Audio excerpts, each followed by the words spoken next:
کر سکتی تھی، پھر تو ظاہر ہے ہر چیز ہی پلٹ جاتی. بالکل اسی طرح جیسے ملینز نہیں تھے، ہزاروں میں لاکھوں میں لوگ نکلے بنگلہ دیش کے اندر، اور وہاں حسینہ واجد مکمل طور پہ فارغ ہو گئے. آپ دیکھ لیں وہ اپنے گھر واپس نہیں جا سکتی، ملک واپس نہیں جا سکتی، اور وہاں پہ ہر چیز بدل گئی.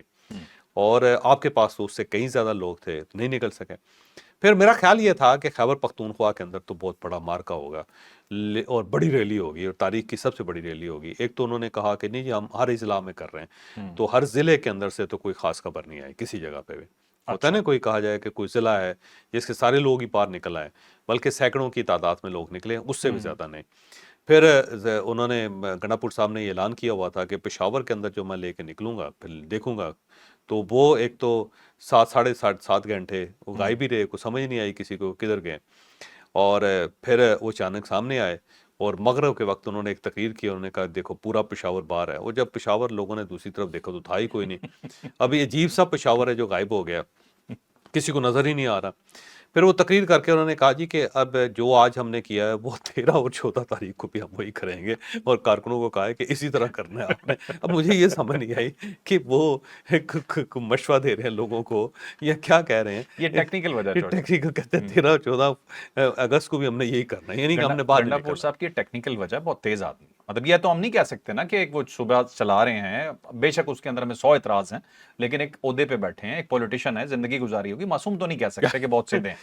لیکن وہ تقریر بڑی زبردست کی، انہوں نے کہا دیکھو جی بالکل ایسا لگ رہا ہے جیسے جمع غفیر ہے اور سامنے کوئی ٹھاٹھے مارتا ہوا سمندر ہے شوہر عوام صاحب کا.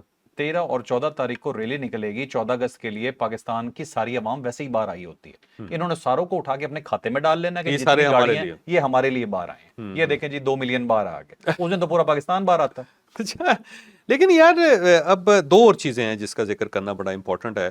میں غداری کی بات تو نہیں کروں گا کیونکہ ظاہر آپ کے بقول کے کارکن نعرے لگا رہے تھے، کارکن نارے لگاتے رہتے ہیں یار، وہ اپنی قیادت سے مطمئن نہیں ہوتے. عمران خان صاحب کے جب یہ خلاف بھی بھاگ لگ رہے گئے. تھے وہاں سے، جب یہ شام کو آئے ہیں اور اس کے بعد یہ کارکن کہہ رہے ہیں کہ 2 سے 3 باتیں کی ہیں اور اس کے بعد وہاں سے بھاگ گئے ہیں، جیسے وہ پٹھان زبان میں کہتے ہیں بھاگ گیا یہاں سے. ٹھیک ہے، تو بھاگے ہیں اور پیچھے سے کارکنان نے نعرے لگائے ہیں چور چور اور غدار کے. ٹھیک ہے. یہ ان کا کارکن کیوں کہہ رہا ہے؟ اب وہ کارکنوں نے روکنے کی کوشش بھی کی، ان کی گاڑی کو، سامنے سیکیورٹی کے اہلکار جو تھے انہوں نے اس کو سائڈوں میں کر دیا. پتہ آپ کو سارا ہوتا ہے لیکن مدعا آپ نے میرے پہ ڈالنا. نہیں دیکھو میں تو حقائق کو دیکھ رہا ہوں، آپ اس کو پتہ نہیں کہاں لے گئے. اس میں غداری نہیں ہے، ہر انسان نے اپنی عزت بچانی ہوتی ہے، جان بچانی ہوتی ہے، اقتدار بچانا ہوتا ہے. تو وہ گنڈا پور صاحب نے یہ سب کچھ کر کے غلطی نہیں کی، لیکن یہ ہے کہ پارٹی ان سے ناراض بہت زیادہ ہے کہ ان سے بڑی توقع تھی کہ کم از کم خیبر پختونخوا کے اندر تو کوئی انقلاب آج نظر آتا، لیکن وہ نظر ہی نہیں آیا. دوسرا خیبر پختونخوا کے ایم این ایز اور سینیٹرز بھی غائب رہے، اور چکری پہ علیمہ خان صاحبہ جو تھی وہ بیچاری بیٹھی رہی وہاں پہ، اور یہاں سے لوگوں نے کہا جی ہم چاہ رہے ہیں، کوئی بندہ وہاں پہ نہیں پہنچا. محمود اچکزئی صاحب اور سلمان اکرم راجہ صاحب وہ گئے تھے. تو وہاں پہ کھانا شانا کھا رہے تھے نا، ورکر بار بیچارہ رول رہا ہے، وہ آرام سے کھانے کھا رہے ہیں وہاں بیٹھ کے، ساری قیادت کھانا کھا رہی ہے. یہ تصویریں تو چل رہی ہیں یار، لیکن مسئلہ یہ کہ کیا بندہ کھانا بھی نہ کھائے. اب اگر احتجاج کامیاب نہیں ہوا تو بندہ بھوکا مر رہے، کیا کرے. پہلے اپنے کارکن کو فیڈ کرے جو اس کے کہنے پہ باہر آیا ہوا ہے، اگر اسے فیسلیٹیٹ نہیں کیا تو آپ کو اب اگر وہ عوام کا ٹھاٹھے مارتا ہوا سمندر ہے تو کون فیڈ کر سکتا ہے ان کو. یہاں تو پھر 10 لاکھ دیگیں چاہیے ہوں گی آپ کو، پھر باہر مت تو نکال. 10 لاکھ دیگیں کون دے گا لا کے سر.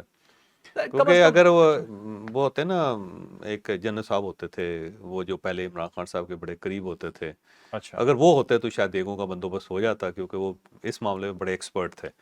وہ کہیں نہ کہیں سے بندوبست کروا دیا کرتے تھے کسی نہ کسی کو کہہ کے. اب وہ ہے نہیں بیچارے، تو کہاں سے پھر آئے گا. ایک سوال ہے، مجھے بتائیے گا کہ عام ورکر کا دل نہیں دکھتا جب وہ دیکھے گا کہ ہمارا تو گلچرے تو میں نہیں کہوں گا کہ، لیکن میں کہوں گا جی کہ وہ عیاشی کر رہے ہیں، مزے کر رہے ہیں، بس یار یاشی نہیں کھانا کھا رہے ہیں یار کھانا نہیں کھانا کسی نے مجھے یہ بتاؤ. میڈیا پہ تو مت کھائیں نا، کہ اندر کسی کے گھر بیٹھ کے کھا لیں، جب لوگوں کو نظر آئے گا تو انہیں تو لگے گا ورکر رول رہا ہے، یہ دیکھیں یہاں کیا ہوتا ہے. اور میرا خیال ہے علیمہ خان صاحبہ اور محمود اچکزئی صاحب اور باقی سب لوگوں کو میرا مشورہ چھپ کے کھایا کریں، باہر نکل کے نہیں. کارکن بڑا مائنڈ کرتے ہیں، وہ بیچارے زمین پہ لیٹے ہوئے.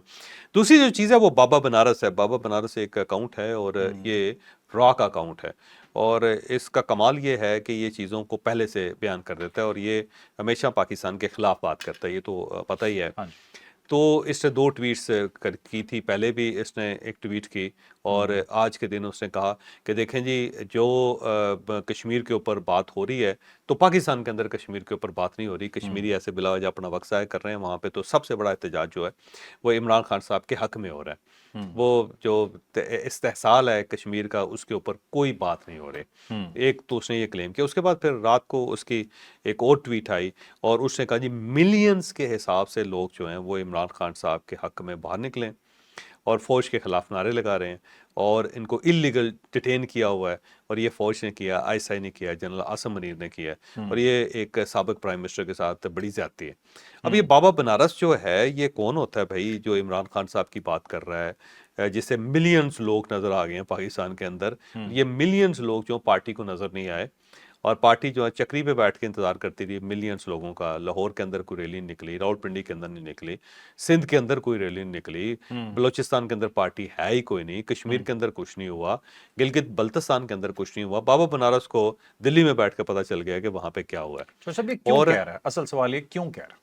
بس یہ میرا خیال ہے صورتحال کا فائدہ اٹھانا چاہ رہا ہے انڈیا یا راو، یا وہ چاہتے ہیں کہ وشفل تھنکنگ ہے ان کی کسے استعمال کہ کر عمران خان صاحب جو ہے یار مجھ سے کیا کروانا چاہتے ہو پوچھنا میں چیزوں کو بیلنس رکھنا چاہ رہا ہوں، بیلنس رکھنا چاہ رہا ہوں، لیکن بہرحال یہ بابا بنارس کا اور پی ٹی آئی کا جو آپس میں رابطہ ہے یا ایک دوسرے کی جو سپورٹ دی جا رہی ہے یہ بڑی خطرناک ہے، اور اگر یہ کنٹرول نہ کی گئی تو آنے والے دنوں میں پاکستان تحریک انصاف کو مزید نقصان ہوگا، عوام کے اندر یہ چیز اسٹیبلش ہو جائے گی کہ یہ اور انڈیا آپس میں ملے ہوئے ہیں، کیونکہ جب بھی انڈیا پاکستان کے اوپر حملہ کرتا ہے تو پی ٹی آئی ان کے ساتھ مل جاتی ہے، اور جب پاکستان کو نقصان ہوتا ہے تو پی ٹی آئی بہت چھاتیاں نہیں بجاتی ہے، اور پھر گنڈا پور صاحب کی وہ تقریر کے جس کے اندر انہوں نے کہا جی آئی ایس آئی اور ایم آئی کے بندے طالبان کو چھوڑ دیتے ہیں اور اس کو فیٹف کے اندر لے گیا انڈیا، تو یہ ساری چیزیں جو الٹیمیٹلی پاکستان تحریک انصاف کے گلے پڑیں گی، تو چاہیے ان کو کہ معاملات کو سیٹل کریں، اور کنٹرول بہت جلدی سیٹل کریں، نہیں تو کام بہت خراب ہو سکتا ہے، اور نہیں تو ہم پاکستانی کوئی بہت غصہ ہے بات پہ۔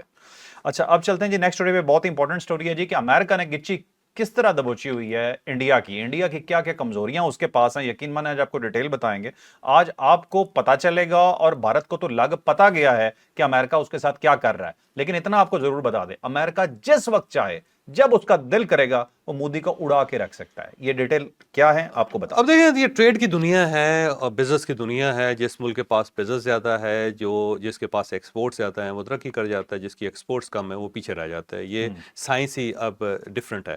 تو میں 3 ملکوں کا کمپیریزن کرتا ہوں انڈیا کی طرف سے۔ اب انڈیا کی چائنا کے ساتھ جو ٹریڈ ہے وہ $120 بلین کی ہے، بہت بڑی ہے، یہ ذہن میں رکھیں، اور $120 بلین میں کیا ہو رہا ہے، $120 بلین کی امپورٹ ہے چائنا سے انڈیا کی، جو خرید رہا ہے $120 بلین کی، یعنی کہ اب دیکھیں چائنا اور انڈیا کے ساتھ اختلافات بھی بہت زیادہ ہیں، لیکن اس کے باوجود انڈیا چائنا سے امپورٹ بھی کر رہا ہے، تو $120 بلین کی امپورٹس ہیں انڈیا کے اندر چائنیز پروڈکٹ کی، ٹھیک ہے، اور جو انڈیا ان کو ایکسپورٹ کر رہا ہے وہ صرف $15 بلین کی، یعنی $15 بلین کی کچھ نیچرل چیزیں ہیں، اور جو را مٹیریل ہے جو چائنا کو وہ دیتا ہے، کوئی فنش پروڈکٹ نہیں ہے، فنش پروڈکٹس جو ہیں وہ چائنا سے لے رہا ہے، تو اب چائنا انڈیا کو کیا دے رہا ہے $120 بلین کی پروڈکٹس، اور انڈیا ان کو کیا دے رہا ہے $15 بلین کے ان سے چیزیں ایکسپورٹ کر رہا ہے، ٹھیک ہے۔ اب رشیا جس کا سب سے بڑا پھڈا بنا ہوا ہے، اب رشیا کی طرف آئیں تو رشیا جو ہے، رشیا اور انڈیا کے درمیان جو ہے اس میں انڈیا $67 بلین کی پروڈکٹ جو ہیں وہ رشیا سے امپورٹ کر رہا ہے، خرید رہا ہے، جس کے اندر تیل بھی شامل ہے، جس کے اندر ویپنز بھی شامل ہیں، جس کے اندر ایکوپمنٹس بھی شامل ہیں، جس کے اندر نیچرل جو ریسورسز ہیں ان کے جو معدنیات ہیں وہ بھی شامل ہیں، تو $67 بلین انڈیا ان کو دے کے ان سے پروڈکٹ رشیا سے لے رہا ہے، ٹھیک ہے، اور اس کے بدلے میں جو ایکسپورٹ کر رہا ہے انڈیا رشیا کو وہ صرف $5 بلین ہے، مطلب کما صرف 5 رہا ہے، صرف $5 بلین کما رہا ہے، اور $67 بلین جو ہے رشیا کو دے رہا ہے، چائنا کو بھی خرچ کر رہا ہے، چائنا رشیا کے لیے انڈیا، ابھی چائنا کے ساتھ جو ہے $120 بلین ان کو دے رہا ہے اور ان کے بدلے میں صرف $15 بلین لے رہا ہے، ٹھیک ہے۔ اب امریکہ کے ساتھ جو ہے نا وہ ٹریڈ کا جو ان کا ایگریمنٹ ہے یا ٹریڈ کی جو ڈیل ہے وہ بہت بڑی ہے، یعنی انڈیا امریکہ کو $300 بلین کی چیزیں ایکسپورٹ کرتا ہے، ٹھیک ہے، $300 بلین $300 ارب جو ہے اس کی چیزیں انڈیا ایکسپورٹ کرتا ہے امریکہ کو، یا امریکہ ان سے انڈیا سے امپورٹ کر رہا ہے۔ اب جو ایکسپورٹس ہیں اس کا میں آپ کو تھوڑا سا مزید اس کی وضاحت کرتا ہوں کہ جو انڈیا امریکہ کو ایکسپورٹ کر رہا ہے وہ $87 بلین کی پروڈکٹس ہیں، یعنی $87 بلین کی پروڈکٹس ہیں، فنش پروڈکٹس ہیں، ٹھیک ہے. اور اس کے علاوہ جو باقی ہیں وہ سروسز ہیں، $213 بلین کی سروسز ہیں. مثلاً آپ دیکھ لیں یہ جو کال سینٹر بنے ہوئے ہیں، جو امیزون کے اوپر وہ ہے، جو آئی ٹی کی ان کی مصنوعات ہیں، یہ ساری کی ساری سروسز ہیں، سافٹ ویئرز ہیں، سافٹ ویئرز ہیں سارے، یہ سارے جو سافٹ ویئرز ہیں یہ ساری سروسز ہیں. تو انڈیا $213 بلین کی سروسز ہے امریکہ کو دے رہا ہے. یہ مجموعی طور پہ یہ ملا کے $300 بلین بن جاتا ہے. اب اگر آپ انڈیا کے بجٹ کو دیکھیں تو یہ جو انڈیا کا بجٹ ہے اس میں امریکہ کا جو شیئر ہے وہ 60 سے لے کے 70% ہے. یعنی آپ ٹوٹل اگر بجٹ دیکھیں اور اگر امریکہ اپنی ٹوٹی بند کر دیتا ہے تو 60 سے 70% بجٹ جو ہے وہ ڈیفالٹ میں چلا جائے گا انڈیا کا. صحیح. اور تھوڑی سی بس لہٰذا پوری طرح جو ڈپینڈنسی ہے وہ انڈیا کی ہے امریکہ کے اوپر، اور ڈونلڈ ٹرمپ اس چیز کو اچھی طرح اس سے واقف ہے. اور اگر وہ ٹریڈ میں یہ یا منقطع کر دیتا ہے اس کے ایگریمنٹس کو، یا وہ ٹیرف اتنا زیادہ لگا دیتا ہے کہ انڈیا کے لیے فیزیبل ہی نہیں رہتا کہ وہ سروسز دے سکے امریکہ کو یا وہ اپنی پروڈکٹ وہاں پہ بھیج سکے، تو اس کے فوراً بعد کیا ہوگا کہ انڈیا ڈیفالٹ کر جائے گا، یہ ڈیفالٹ کی طرف چلنا شروع ہو جائے گا، اور یہ آئی ایم ایف کی طرف اس کو جانا پڑے گا، بالکل پاکستان کی طرح. پھر یہ آئی ایم ایف سے آکسیجن حاصل کرے گا. وہ تو پھر ہم سے مشورہ کریں، رستہ ہم بتائیں گے. اور اس کے ساتھ ہی 10 کروڑ لوگ بے روزگار ہو جائیں گے انڈیا کے اندر، جو اس وقت سروسز ڈپارٹمنٹ کے اندر ہے، جو سروسز سیکٹر کے اندر ہے. تو 10 کروڑ لوگ فوری طور پہ جائیں گے، جو اس وقت کہا جا رہا ہے نا سلیکان ویلی بن گئی انڈیا کے اندر اور بنگلور کے اندر، اور بہت زیادہ تبدیلیاں آ گئی ہیں، اور انڈیا جو آسمان کو چھو رہا ہے، شائننگ انڈیا ہو گیا.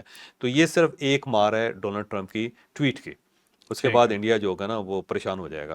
تو ڈونلڈ ٹرمپ کو اچھی طرح انڈرسٹینڈنگ ہے کہ یہ رشیا جو ہے نا اس سے لے کچھ نہیں رہا، دے اس کو بہت زیادہ رہا ہے، اور چائنا سے یہ چائنا کو دے کچھ نہیں رہا، دے زیادہ رہا ہے اور اس سے لے کچھ نہیں رہا. اور سب سے زیادہ ہمارے اوپر ڈیپینڈنسی ہے، لیکن ہانکیں بھی ہمیں دکھا رہا ہے اور میو میو بھی ہمیں کر رہا ہے. تو بس اس نے گچی سے پکڑ لیا مودی کو. اور مجھے لگتا ہے کہ مودی صاحب کو یا تو ایگریمنٹ کرنا پڑے گا اس کے ساتھ، اس کو مائی باپ کہنا پڑے گا، اور یہ تسلیم کرنا پڑے گا کہ جنگ انہوں نے رکوائی تھی، سیز فائر انہوں نے رکوایا تھا، پاکستان نے ہمارے 5 طیارے گرا دیے تھے، اور ہم اگر ان کو مائی باپ نہ کہتے تو پاکستان نے ہماری ساری ایئر فورس اڑا دینی تھی. اور میں نے ان کے ساتھ کمٹمنٹ کی تھی کہ میں کشمیر کا مسئلہ حل کروں گا، پانی پاکستان کا نہیں روکوں گا، ٹریڈ ایگریمنٹ پاکستان کے ساتھ کروں گا. تو مجھے لگتا ہے کہ مودی کے پاس راستہ صرف ایک ہی ہے، اور الٹیمیٹلی اسے یہی استعمال کرنا پڑے گا. مطلب مائی فرینڈ سے مائی فادر ہونے والا. My father. ٹھیک ہے، چل اب چلتے ہیں. نیکسٹ اسٹوری بہت ہی امپورٹنٹ ہے جی. ہم لوگ بہت اچھے لوگ ہیں، یقین مانے جی، آپ ہمیں دیکھیں نا تو آپ ہماری بلائیں لیا کریں اور بڑا شکر ادا کیا کریں کہ ہم جیسے لوگ آپ کے پاس ہیں، ہم جیسا میڈیا آپ کے پاس ہے. بھارتی میڈیا اگر آپ کے پاس ہو تو اب ذہنی مریض ہو چکے ہوں گے، اور پورا بھارت انہوں نے ذہنی مریض کر دیا. اس وقت انہوں نے ایک ایسی حرکت کی ہے کہ ان کی فوج جو ہے نا، خود ان کی فوج عموماً ایسے کرتے ہیں کہ ان کا ساتھ دے رہے ہوتے ہیں لیکن اگلا ساتھ جوڑ دیتا ہے کہ بھائی ہمارا ساتھ نہ دو. تو اپنی فوج کے ساتھ ان کے اپنے میڈیا نے کیا کیا ہے، پھر فوج کو کیا کرنا پڑا، یہ ڈیٹیل سے سٹوری آپ اب جو گودی میڈیا ہے، جو ظاہر نریندر مودی کا میڈیا ہے، اس نے کل سے یہ خبریں پھیلانی شروع کر دی تھی کہ پونچھ سیکٹر میں بلا اشتعال فائرنگ ہو رہی ہے اور پاکستان کی طرف سے ہو رہی ہے، اور پاکستان نے سیز فائر ختم کر دیا، ٹوٹ گیا، اور اب یہ جنگ سٹارٹ ہو گئی ہے اور جنگ ہونے والی ہے. اور وہاں پہ لوگوں نے راشن اکٹھا کرنا شروع کر دیا، انہوں نے رونا پیٹنا شروع کر دیا. ان سب کا خیال تھا کہ ابھی جہاز آنے شروع ہو جائیں گے اور ساتھ ساتھ ڈرون آنے شروع ہو جائیں گے اور یہ جنگ سٹارٹ ہوگی. تو ٹیلی ویژن سکرینوں کے اوپر تو جنگ چل رہی تھی، اور پھر سوشل میڈیا کے اوپر بھی چلنے شروع ہوگی. لوگوں نے ٹویٹس کرنے شروع کر دیے، اور بڑا انہوں نے جس کو کہتے ہیں شور و غوغا کرنا، وہ انڈیا کے اندر شروع ہو گیا. اور اتنا زیادہ ہوا کہ لوگوں نے فوج سے پوچھنا شروع کر دیا کہ آپ حالت جنگ میں ہیں، کوئی لڑائی ہو رہی ہے. تو الٹیمیٹلی فوج کو رسپانڈ کرنا پڑا، اور انڈین آرمی نے پہلی مرتبہ یہ رسپانڈ کیا کہ کوئی کسی قسم کی فائرنگ نہیں ہو رہی، کوئی وائلیشن نہیں ہوئی، پاکستان نے سیز فائر کی خلاف ورزی کوئی نہیں کی. تو انڈین آرمی کو بولنا پڑ گیا. تو پہلی مرتبہ ایسا ہوا ہے کہ انڈین آرمی سیدھی ہوئی ہے، اور مجھے لگتا ہے کہ انڈیا کا جو میڈیا اس کے ساتھ بھی وہی کچھ ہونے والا جو پاکستان میں پچھلے 2-3 سالوں سے ہو رہا ہے، کہ ٹائٹ ان کو کھڑکا ضرور دیں گی کہ یار ان کو چپ کراؤ، یہ نہیں تو جنگ کروا کے رہیں گے، یہ پاکستان کے ساتھ ہماری لڑائی کر دیں گے. اچھا چور صاحب، ویسے پاکستانی میڈیا گودی میڈیا تو نہیں، ہم لوگ تو بہت کچھ بولتے ہیں، بہت کچھ کہہ جاتے ہیں، لیکن جس طرح کا انڈین میڈیا ہے وہاں پہ یہ ایک نہیں، وہ چلے گئے ہیں سارے جو لوگ پہلے کرتے ہوتے تھے نا، وہ کوئی لندن میں بیٹھا ہوا ہے، کوئی امریکہ میں بیٹھا ہوا ہے، کوئی جرمنی میں بیٹھا ہوا ہے، کوئی یو ای میں بیٹھا ہوا ہے. وہ بہادر لوگ جو تھے نا، جو اس وقت کے گودی تھے، وہ گود بھی اجڑ گئی ہے اور وہ سب غائب ہو گئے ہیں. اب جو آپ جیسے لوگ رہ گئے ہیں جن کا زیادہ سے زیادہ اگر وہ تیر ماریں تو گاؤں موتر سے آگے نہیں مار سکتے, تو وہ آپ جیسے لوگ رہ گئے, باقی سارے وہ چلے گئے ہیں. سچے لوگ جا چکے ہاں, ہیں. تو اب وہاں سے بھی مجھے لگتا ہے انڈیا سے سچے لوگوں کو جانا پڑے گا. ٹھیک ہے, وہاں چوہے صاحب آخری بات صرف اس ٹاپک میں بتا دیتا ہوں کہ رویش کمار اور ایک دو جرنلسٹ ایسے ہیں جن کے بارے میں کہا جاتا ہے کہ انہیں قابو نہیں کیا جا سکا یا مینج نہیں کیا جا سکا, یہ ورڈ یوز ہوتا ہے. نہیں, انڈین جرنلسٹ کو میں دیکھ رہا تھا, وہ کہتا ہے جی کہ باقاعدہ ہمارے دوستوں کے تھرو, جو پرانے دوست ہیں ان کے تھرو کال کر کے ایجنسیاں کال کرواتی ہیں کہ بھائی باز آ جاؤ جو بھی مودی کے خلاف بول رہا ہے. پاکستان میں یقین مانے جرنلزم کی بہت آزادی ہے. آپ کو اتنے عرصے میں کبھی دھمکی آئی ہے؟ اس میں کوئی شک نہیں ہے کہ واقعی بڑی آزادی. اگر آپ سیف کھیلیں گے, میں سیدھا کہہ رہا ہوں آپ کو, سیف کھیلیں گے تو کوئی دھمکی نہیں آئے گی آپ کو. لیکن اگر آپ بم کے اوپر بیٹھ کے اور سگریٹ پینا شروع کر دیں گے تو پھر یہی ہوگا. تو جب پارٹی بنے گے تو مسئلہ ہوگا ایک نا. ٹائم, ایک لمٹ ہے, ہر آدمی کو اس چیز کا خیال رکھنا چاہیے. اور بار بار میں ایک ہی چیز کہتا ہوں کہ پاکستان ہے تو سب کچھ ہے, پاکستان نہیں تو کچھ بھی نہیں. ملک کو نقصان نہ پہنچائیں, اپنے خیالات کے اظہار کرتے ہوئے, کسی پارٹی کا ساتھ دیتے ہوئے, کسی کی گود میں بیٹھتے ہوئے ملک کو نقصان نہ پہنچائیں. ٹھیک ٹھیک, چلیں ناظرین اب چلتے ہیں نیکسٹ ٹاپک پہ. بہت ہی امپورٹنٹ ٹاپک ہے وہ جی یوکرینین صدر کے حوالے سے. اس کی شکل بھی ہم آپ کو دکھا رہے ہیں.